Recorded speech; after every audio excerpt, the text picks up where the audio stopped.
good news or bad news depending on who you're talking to. If you're an Android person, you've been trying to get into this iPhone ecosystem and you're waiting for that phone that comes out, that it hits you like, that's the one I want. Man, Android, forget y'all. This might not be it.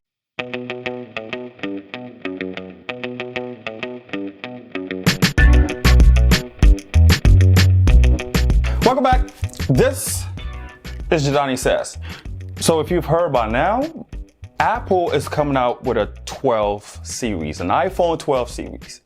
This may be the one. This may be the one where Apple makes a splash with their design language and goes all out. They may go the Xiaomi Mi Mix Alpha route and give you this design waterfall type of approach where it's curved all the way around the body and it's maybe a 96% screen or 98% screen and it has no physical buttons, maybe a 4K display with an advanced notification system, and it can top off in 20 minutes. And this could be the one. No, let's be honest. Apple has never been that type of company. They've never gone out the box with design. They make iterative releases when it comes to the way they design their phones. So you shouldn't expect any type of craziness with this new release with the iPhone 12. That could be good news or bad news depending on who you're talking to. If you're an Android person, you've been trying to get into this iPhone ecosystem and you're waiting for that phone that comes out, that it hits you like, that's the one I want. Man, Android, forget y'all. This might not be it. But if you're already within that iPhone ecosystem and you love iPhones, then I know some people, it doesn't matter what comes out, they're going to get it just because it's the latest model. Then you may be excited. You just may be. So this video is based on leaks and rumors and information that we've just been aggregating, and we've put them together in this video to say, based on what you know, this is what the iPhone 12 series, the regular 12, the 12 Pro version and 12 Pro Max, this is what they may look like.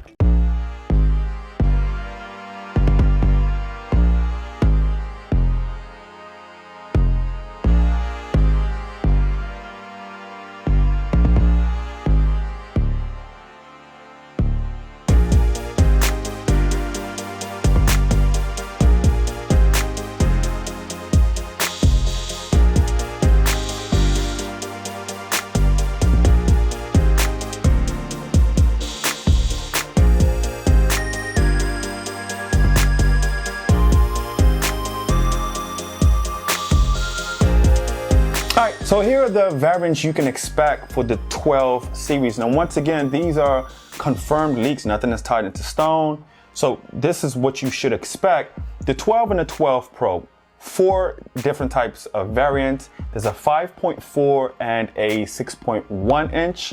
Both of those will come in a aluminum body casing, and the Pro models will come in a 6.1 inch and a 6.7. Those will come in a stainless steel embodiment. So some variations there for you.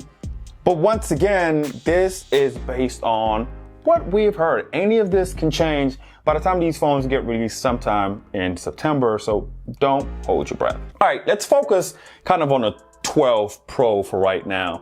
And let's look at some things, and maybe some things we get excited about and some things we're just like, eh. Once again, it's that full stainless steel encasing, this flat box design with antenna bands.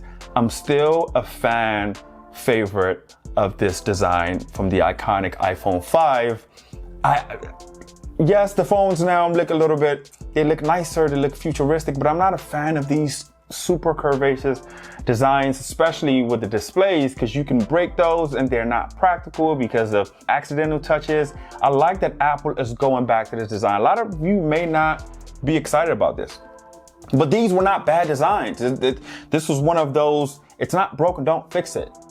So if it's well built, I'm a fan of them. I like this. I'm assuming they'll probably be 2K or 4K screens. It may come with that ProMotion 120 Hertz, considering that most or all of Apple's major competitors have at least a 90 hertz display. So I see Apple bumping that up to stay competitive. You would also notice in this model that the bezels are a little bit more thinner now. So Apple would decide to scale this back. Now, once again, this is on confirmed leaks. Adding to those thin bezels is a smaller notch. Yes, so if you're at home and you were holding out hoping that Apple would get rid of the notch and go seamless and full display with the 12s, probably not. So Apple spent a lot of money on this 3D facial recognition that they've been working on, that of course they call Face ID, and they're not about to get rid of it anytime soon. So expect to see this notch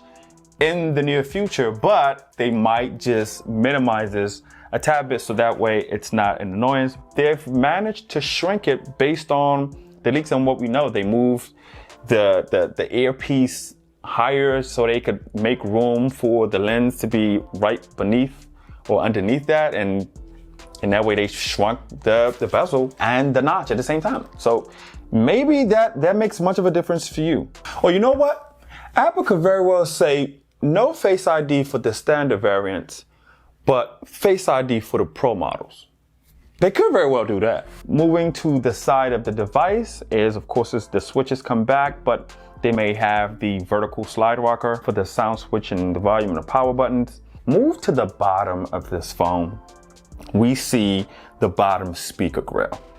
Only thing that's changing here is Apple is improving the volume capacity of the 12 series devices by making it 15% louder.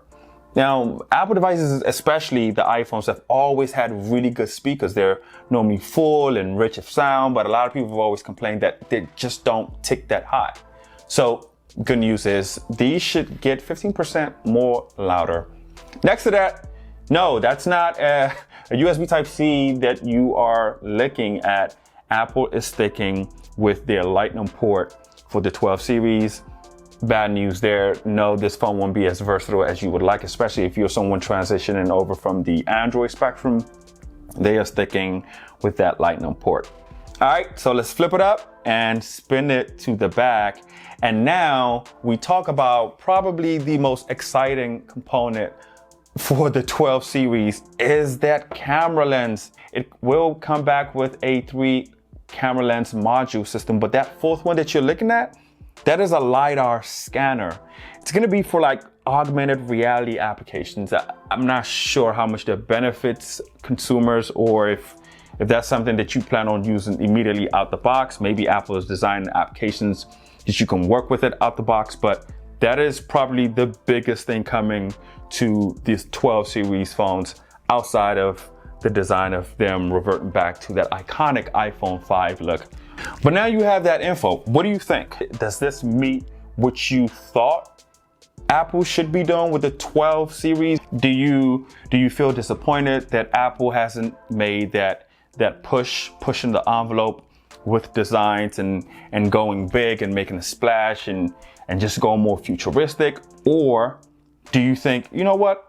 I like that Apple is kind of going back to their roots. They're going back to this classic, iconic look with a flatter design, not a lot of curve to the edges, box look, nice, well built. Maybe that's your thing. But let me know if are you disappointed by what you think this will look like in terms of what I've showed you guys and what you think the rumors are? Or you're just one of those people who are just like, I don't care what they come out with. I don't care if it looks like every other model. Just for the simple fact it's a new model, I'm getting it. Either way, one thing you can't take away from Apple is these phones are well built and they have features that you probably need and will use. Let me know. But that's it for this one. See you guys on the next one.